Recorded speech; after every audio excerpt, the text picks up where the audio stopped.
Hey everyone, to begin today's third grade lesson, we will start off with reading time. So some quick notes / lesson about clocks in general. One number to one number or one slot is 1 hour. So such as like 12 and 1, that's 1 hour. 1 and 2, that's 1 hour. But in addition to this one slot, also represents 5 minutes. The little within there are small lines that are the minutes. And the big hand is minutes, the small hand is hours. And when you read it, there is a left side and a right side. This is the minutes and this is the hours. And AM and PM really depends on something else, but that is not what we're focused on today. So we're going to be looking at some of these clocks. We will be reading it and we will be matching it with their options. So let's do something simple first. Let's try letter C. So like I said, one of these slots is 5 minutes. So let's just go. So 5, 10, 15, exactly 20. So we're going to put 20 on the right side because that's where the minutes go. And when you read the hour, maybe to some people it's very straightforward and to others it isn't. The one thing you need to find when looking at the hours is which number it specifically passes. And when you're determining which number, you want to look at where the arrow is pointing between. So the arrow is pointing between at 8 and 9. Obviously, it's passing 8. So the hour is going to be 8:20. So, and 8:20 is number 5. So letter C is number 5.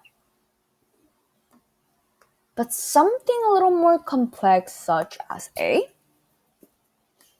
it's only a little more complex as in the minutes.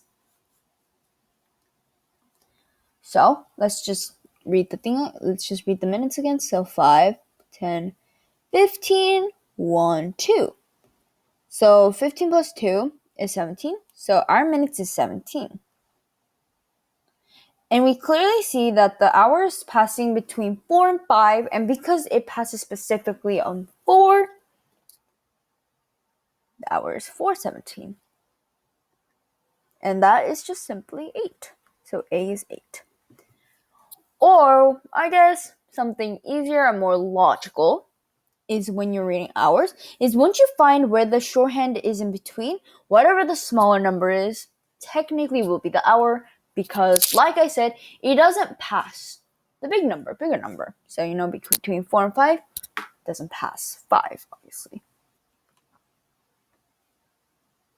Moving on, adding decimals.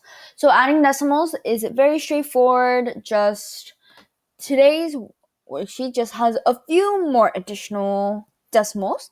And really quick, one more time reminder is that when adding decimals or subtracting, your answer should have the bigger amount of decimals. So if it's like 2 decimal plus 5 decimal, your answer should have 5 decimals. Because the 2, you're going to add zeros in order to make 5. So let me show you. So number 1, 5.1 plus 2.34.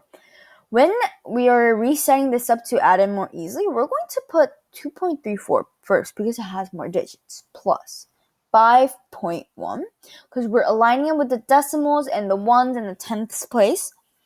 And because this is nothing, next to 1 is nothing, you're just simply going to put 0, like I said. And you just simply add. So 4 plus 0 is 1, or 4. 3 plus 1 is 4. Decimal. 2 plus 5 is 7. So your official answer, or new answer, is 7.44. But something a little harder, such as number 6.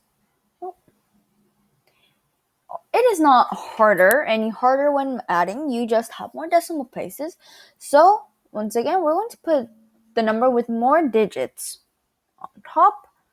Align it. So 9 with the ones, decimal 2 with the tenths, 0, 0, because we're going to make that one decimal into 3 decimals, and now you just add.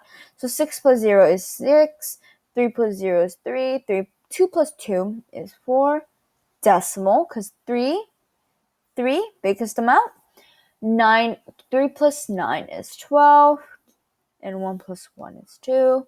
So your new answer is 22.436, and even in number 1, you see 2 decimal places, because it is the number with the most decimal places. Moving on. So this one is just more so review, because multiplication is very, very, very important. So this is just more of a time yourself thing. Try to time yourself maybe 3 minutes, if that's possible. You don't have to, but just try to do it as quickly as possible, because multiplication you will need to be able to do quickly in your head in the future. But this is just review, like I said. So we're just going to move on to the word problems. So let's try number 1 together. Ashton had 2 boxes of pencil with 14 pencils in each box. He gave 6 pencils to his brother. How many pencils did Ashton have left? Okay. So let's just figure out how much pencils he has in total. So we have 2 boxes and 14 in each. So let's just simply add these 2 boxes, and you get 28 in total. And he gave 6 away to his brother. When you give away something, you subtract. So how much pencils does he have left? 22 pencils.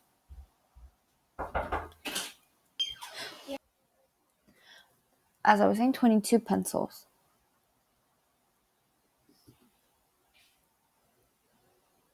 Okay, number 2. At Tasty Bakery, cupcakes cost 50 cents each.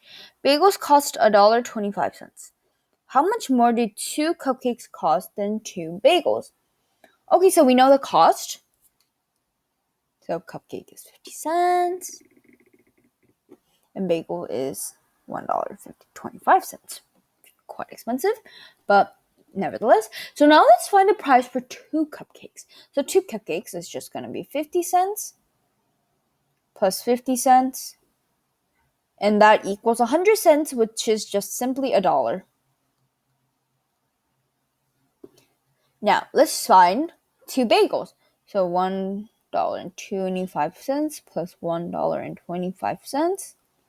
So we get $2.50. You get $2.50. So we're trying to see the difference. So how much more do 2 cupcakes cost than 2 bagels? So there is a bit of a word mix-up. So we're going to change these 2. So it's basically, how much more do 2 bagels cost than 2 cupcakes? That is my mistake. So we're going to be subtracting. So 250 minus 1. So you get 0 minus 0 is 0. 5 minus 0 is 5. Decimals, 2 minus 1. So the difference, or bagels, are $1.50 more. I hope this all makes sense, and thank you for listening.